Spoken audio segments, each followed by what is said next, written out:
to the channel. We are back again for Fire on the Water, book 2 in the Lone Wolf series of Choose Your Own Adventure novels.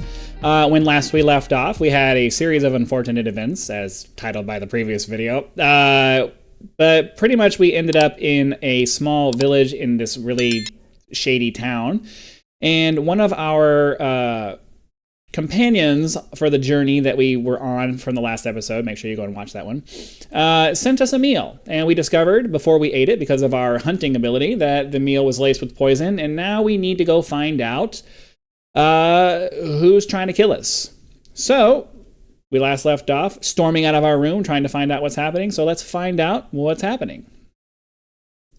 By the time you reach the bar, the others are all seated at a large table awaiting your presence. Drawing closer to the table, you realize you have found your would-be assassin. You will have to attack without giving any warning to your enemy, so study your fellow travelers carefully and then make your decision. Well, it doesn't really give us any way to kind of narrow it down, does it? So we just have to pick one to attack and hope that we're right. Dorier is supposed to be a knight. It seems unlikely that he would do anything if he actually is. The merchant, the adventuress, the priest, the knight of the White Mountain, Ganon. Well, you know, I really don't like the way... I'm really starting to not like the way that they kind of just force you to randomly pick something and hope for the best. Like, we didn't really get any information about these people, did we? I mean...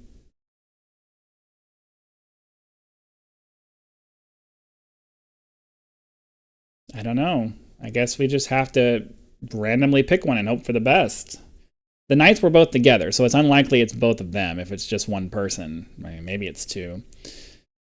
The merchant, the priest, or the adventuress. I mean, I guess the adventuress. Vivica kicks over the table. Her reactions are lightning fast, and you have not gained the advantage of surprise over her. She draws her short sword and attacks you. So I guess here we are in a fight. So her combat skill is 24. Ours is a measly 15. We have no chance of winning this fight. We have absolutely no chance of winning this fight. If we had our weapons and stuff, we'd have a 19, which would give us a much better chance, but we are at a -9, which means we have to go from this set of numbers here, which basically means we have to roll high every fight, every attack, or we are screwed. So 24 minus 15 is 9. Now let me fix the centering on that. We have 26, and she has a 27, so at least we have about the same amount of hit points, but that doesn't really help us, does it? Okay, here we go. Round 1. We rolled a 0, which is a 10. So for -9, she takes 7 damage, and we take 0 damage. All right, let's try it again. Another 0. Holy crap. Okay. She takes another 7 damage, so she's down to 13. And we still have 26. Okay. I wish I had a second camera so you guys could see the die rolls, but you just have to trust me that I'm being honest about it. 3. Okay. 3 for the... she takes no damage, and we take 7 damage. So we're down to 19, and she takes no damage. All right, come on. We got to roll higher. A 9. Okay. A 9 will work. A 9... She takes 6 and we take 3, so that's 16, and she's down to 7. Okay, come on. All right, come on. We need to not roll low. What is that? 3. We take 7, so that's 9. She's still at 7. Come on, we got to roll high again. We need another high number. An 8. Okay, an 8. 5 and 4. So she's down to 3. Ooh, this might not turn out good. 5, we're down to 4. Okay, we need to roll a high number. A 4. A 1 and 7. So we just died. Well, that's no bueno.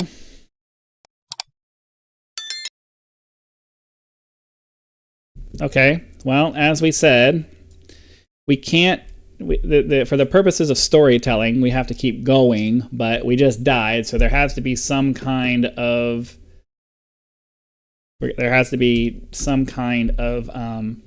penalty. So we're gonna obviously we start out here, and we need to lose. We'll have to lose a weapon, I guess. That's all we really have to give up. Okay. You quickly search the body, but find no evidence that she was your would-be assassin. You've discovered 42 gold crowns, a short sword, and a dagger. Take any of these items if you wish. Well, clearly we're going to take the 42 gold crowns. So 42 plus... So our maximum that we can carry is 50, so we're at 50 gold crowns. We can take... we'll take the short sword. Okay, like I said, leave a comment. I still haven't thought of a reasonably punishing way of dealing with death without having to like restart the story again. And I'm not gonna record going back through it, and so we might as well just keep going. The other travelers stare with horror and disbelief at what you have done. Before you can explain yourself, there is a loud crash as the front door is thrown open. In rush 6 armored soldiers led by the innkeeper. They are the town guard, and the one-eyed innkeeper is screaming at them to arrest you. If you wish to fight them, turn to this... we can fight them or we can escape. Obviously, we're not going to fight 6 dudes. Although night has fallen, a full moon casts a bright light upon the village. Behind the tavern, you see the small wheelwright shop with 2 horses hitched to a hay cart. We don't have camouflage, so we can take a horse and escape, or we can hide in the wheelwright shop. To be perfectly honest with you, with the way that things are going for us, I think we just need to get the heck out of here. So, as much as it sucks to steal, we're just going to do that. You spur the horse along the twisting village street, across a wooden bridge, and up a steep path toward the crest of the cove. In the light of the moon, you catch a glimpse of a signpost pointing eastward. Port backs 50 miles. You ride all night without sleep. As dawn breaks, you are greeted by a startling change of landscape.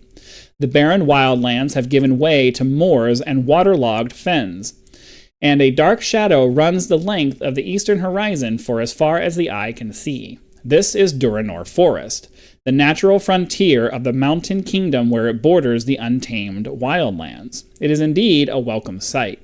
You are no more than a day's ride from Port Backs, but you are tired after your night ride and must eat a meal or lose 3 endurance point. If you have the high discipline of hunting, you may use this skill to trap for a wild moor rat or marsh bird for your breakfast.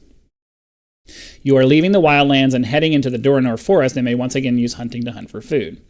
Okay, so we don't have to lose any hit points. So let's see. So this was a fight. So we have 1, 2, 3, 4. So just slowly get hit points back.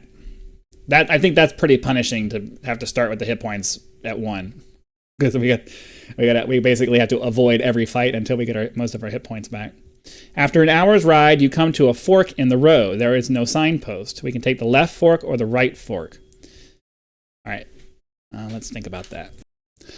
So we never got our map back, which means we're gonna have to operate without the map. But if I remember correctly, Hammerdal was like sort of due east from where we were, and there was a road that was kind of going down the on the southern side of the little gulf or ocean that was there.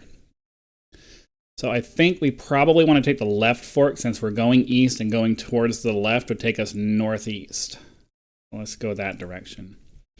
The road follows a course along a high grassy ridge for many miles before turning northwards to the coast. You pass a village where the houses curve in a circle around a large pond of stagnant water. As you ride through, a gaggle of Zal children come running towards you, shouting and throwing stones. You descend in the deep valley beyond, and gradually the moor gives way to richer land that has been cleared and plowed. The hillside opposite is heavily wooded. You are not far from the coast, and you can see the tall cliffs with their multicolored bands of rock jutting out into the ocean. Just as you are passing through a small copse, you hear desperate cries for help off to your right. This is where being a moral person requires you to help, but you know this is probably going to end up being a trap. You spur your horse through the tangle of trees. Let's see. Hold on. That's another hit point. This is technically another hit point, so we'll take another 2 off. You spur your horse through the tangle of trees until you enter a small clearing. 6 Zals are jumping excitedly around the writhing body of a man on the ground. A strangely carved spear is stuck in his chest, and lying dead beside him is the body of a knight of the White Mountain. The creatures are shrieking at each other and appear to be unconcerned with the man's agony. If we have healing, a healing potion, we can go to this page. If we wish to attack the Zals, no, we're not going to attack the Zals. We're too weak right now. Let's just see if we can heal this guy. You try to apply your hands to the injured man's chest, but the Zals are pulling at your cloak and trying to drag you away. You must attack the Zals in order to save the man's life. Well, we're going to take another hit point because the cowardly Zals squeal in terror and run in all directions to avoid your blows. They have soon fled from the clearing, and you turn to help the dying man. He is barely alive and far too weak to talk. Well, clearly we're going to carefully remove the spear. The carved spear is made of metal, yet it feels light as if it were made of wood. So hold on. We got this one and this one. But there's a combat on this one. So, crap, this is not going to go well for me. 17. The carved, you notice the shaft is covered in runes and magic emblems. As you carefully pull it from the man's chest, he gives a long sigh of relief. You are about to examine his wound when you feel a searing pain shoot through your head. It is so strong and painful that you collapse to the ground and lose 2 endurance points. Of course we do. You are amazed to see the man jump to his feet, and then horrified to see the dreadful change that comes over him. The skin of his face appears to writhe and change color, growing darker and shrinking as it decays on his skull. His eyes burn with a bright red glow, and long fangs protrude from his bottom jaw. You choke with fear as you realize it is a Helghast, a nightmarish agent of the Dark Lords. It is attacking you with its powerful mind force. If you do not have the Kai discipline of Mind Shield, which we do, you lose 2 endurance points for every round of combat that you fight with this creature. Normal weapons cannot harm it, and it is immune to Mind Blast. You can only wound it in combat with the Magical Spear.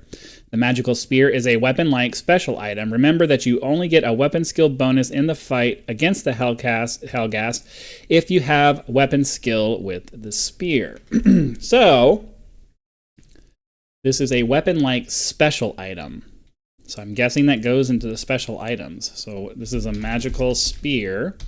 And this does give us a +2, I guess counts as a spear, +2 because of weapon skill.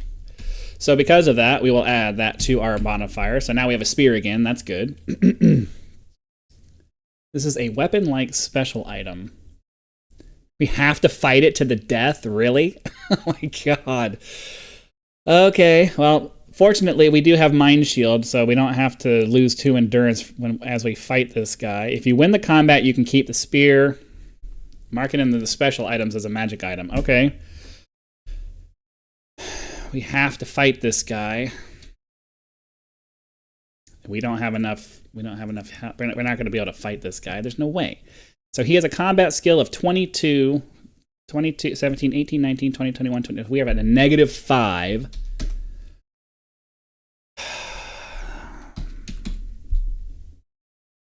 And he has a 30. All right, well, we'll try. 3. Great. So we're at -5, a roll of 3. He takes 2, we take 5. We're down to 2 damage. He takes, what was it? 3, he takes 2, so he's down to 28. 3 again. We are dead. Great! So we are now back to 1 hit point. We don't get to keep the magical spear, and we have to lose our short sword.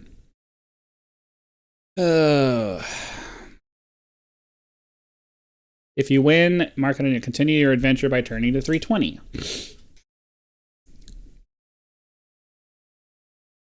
I think we're gonna have to rethink losing all of our hit points. Maybe we come back with half of our hit points because we have to have a chance of doing something, and there's just no way to make that work otherwise.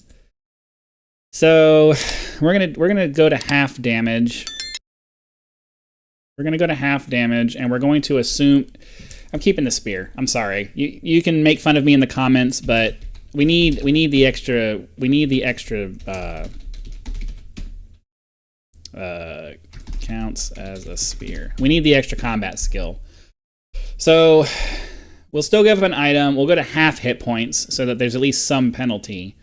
And for this particular instance, I'm keeping the spear because we're going to assume that we would have won this fight and the spear would be there. So sorry, I'm doing that because we gotta do something to have some kind of a reasonable chance of finishing this. So 26 is our normal. So 13, yeah, 13 is half of that. We'll start from 13. We'll assume that we won, even though we know we didn't. But for narrative purposes, we got to keep going. You search his pack and are horrified to find that it contains a scroll of human skin upon which a message has been written in a strange runic script. The only word that you can make out is Kai. You also find an evil-looking dagger with a black blade and a block of cold obsidian. These items bear the signs of the Dark Lord's craft. Something is very wrong here. You drop the pack as quickly as if it were red hot and turn to mount your horse. To your dismay, you find it is no longer there. The Zals must have stolen it. Warily, you realize you now have to continue your journey on foot. Let's slowly heal. You have been walking for nearly 2 hours when you reach the peak of a hill and see the Durinor forest stretched out before you. The road bears eastward and enters the trees at a point where a large wooden tower has been built. You can see the silhouette of a soldier on guard. We can continue towards the watchtower or avoid the guard and make a wide detour. I'm starting to get to the point where I don't want to encounter anything, but let's go see what the guard has to say. You are less than 20 yards from the tower when the guard steps forward and demands to know your business. You notice that the soldier is wearing a red coat of a Durinese man-at-arms, and realize you have reached the border of Durinor. You need to find some way of getting past him. We don't have the sixth sense. We can say we were a merchant on our way to Port Bax, we can offer him a bribe, or we can show him the seal of Hammerdal, if you still have it. Well, since we have it, let's show him the seal and hope for the best. The guard stares at the magnificent ring in awe. The legend of the Seal of Hammerdal is well known to the people of Durinor. It is said that all of the lost treasures of the Durinese, the Seal of Hammerdal is one that they would not wish returned. The guard's anxious face shows that he clearly recognizes the ring's dreadful significance. I will not hinder your urgent mission, but I cannot help you except to set you on the road for Port Bax. Continue on this forest path, and you will come to a fork near a stunted oak tree. Take the left track, it is the quickest way. You thank the loyal guard and push on once more into the forest. A mile or so along the road, you come to the fork and take the left track. It leads to a stone bridge across the Rimmerrift. The waters of the Rimmerrift are over 1 mile deep and up to 2 miles at its widest point. Near to the bridge, you find a signpost. Port Bax, 3 miles. You breathe a sigh of relief, for you should arrive there in under an hour. At dusk, on the 10th day of your quest, you experience your first sight of the magnificent city of Port Bax.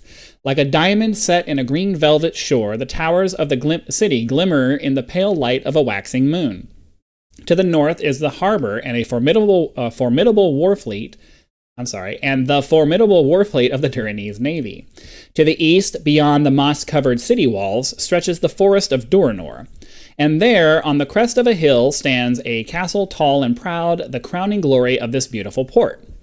You enter Port Bax through an unguarded gate in the green city wall, and make your way through the darkening streets toward the harbor. As you turn into a tree-lined avenue, you notice the wide stone steps of a domed building to your right. You stop and read the brass plaque, City Hall. Despite the late hour, the main doors are open. We can either go in, we don't have tracking, so we can go into the City Hall, or we can continue our way towards the harbor. We're really trying to get to home, or what's the name? I don't even remember the name of the Durinese capital anymore. I don't know that we need to go in here, but let's see. 1, 2, 3. So we can take away 3 more damage. So that'll bring us to 8. That's good. Let's go into the City Hall. Why not? Maybe it'll give us... The more pages we do, the more we can heal. Just inside the main door sits a kindly old man with a long beard. He is studying a huge leather-bound book that rests on a lectern before him. He has not noticed you enter the city hall. Okay. If you wish to ask him the way to the consulate of Summerland, turn to 211, or we can leave and try. Yeah, well, obviously we want directions. The consulate of Summerland, he says in surprise, somewhat taken aback by your sudden appearance. Then recovering himself, he says, why, of course, it is in Allen Square, near the harbor. Turn right when you leave and right again at the end of the avenue. That will take you to the Red Gate. You'll need a red pass to enter, as the consulate is in the naval quadrant of the city. It is a restricted area. You ask the man how you can obtain a red pass. From the captain of the port watch, he says, you're obviously a stranger to port backs. There are few indeed that do not know the answer to that question. The port watch tower is at the end of the avenue, just as you turn for the Red Gate. You thank the old man and leave the city hall, and restore another health point. At the end of the avenue, the cobbled street turns abruptly to the right. Opposite this point is a tall, white stone building with a plaque above the door. Port Watchtower Harbor Authority. You can see that the cobbled street ends at a high stone wall. There is a large red gate in this wall, and it is guarded by 2 soldiers. Beyond the gate, you can make out the masts of ships moored in the harbor. What did he say? Captain of the port watch. Let's go to the watchtower. Maybe we can find the captain there. You are standing in a large empty hall. Opposite are 2 doors, each with a brass sign above them. White passes, red pass. Well, we want red passes, and we also want to gain another hit point. You enter a large room full of ledgers and files. The man wearing the uniform of a Duranese naval officer is seated opposite a large desk. He peers at you inquisitively from behind a huge book and says, you must have pressing business in the naval quadrant to apply for a red pass at this late hour. I shall need to see your access papers and proof of your commanding officer's authorization. If you do not have the documents or don't wish to show him and risk showing the seal, we can possess it. We can do that. We do not have the documents. If you do not have either the seal or the documents, leave the room. So we got to risk using the seal because we don't have any documents. The man stares at the seal with a look of shocked dismay. Without saying a word, he gets up from his chair and beckons you to follow him up a flight of spiral stairs that lead to a domed chamber. Here you meet the captain of the port watch. He listens intently as you tell him of the war in Summerland and of your urgent mission. Issue a red pass immediately, he orders, top priority. You collect your red pass and leave the port watchtower and hurry along the streets toward the harbor guard. Mark the red pass on your action chart. Special item. Red pass, port backs, pass for red area. Okay. And then we're going to continue. One of the guards steps down and demands to see your pass. The soldier salutes and allows you to pass through the red gate. You walk into an open square lit by tall beacons lining the quayside. To your relief, you sight the marble pillars of Summerland Consulate and the familiar sun flag of your country flying above it in the fresh night breeze. As you climb the stone steps, you are recognized by the Sumlington guards on duty at the main door. They disappear inside and quickly return in the company of a tall, gray-haired official. His anguished expression suddenly changes to a smile of joy as he beholds your ragged Kai cloak and tunic. Hope beyond hope. Thank the gods that you live, Kai Lord. The scant news that has reached us from the west has caused us great alarm. You are ushered inside and taken immediately to the envoy of Summerland, Lord Lieutenant Rhygar. Your first meeting with the Lord Lieutenant comes as something of a shock. You had perhaps half expected him to be a servile old man, as are the envoys of the southern lands that plague your king's court with their delegations.